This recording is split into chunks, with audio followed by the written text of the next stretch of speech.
Hi, welcome to the Art Club. This is my first video. I'm going to show you how to draw a bird. First, I draw an eye. Then I draw a beak right beside it. Then draw the bottom part of the beak.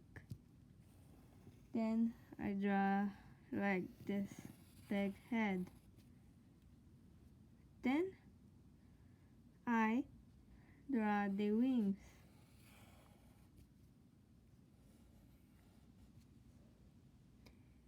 Then the body.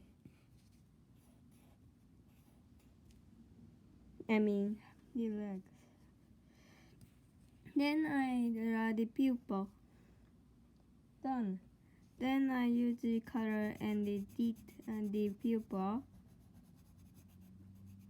like this. Then maybe like some like eyelashes and some cheeks and maybe eyebrows to make it more detailed. And some shadows.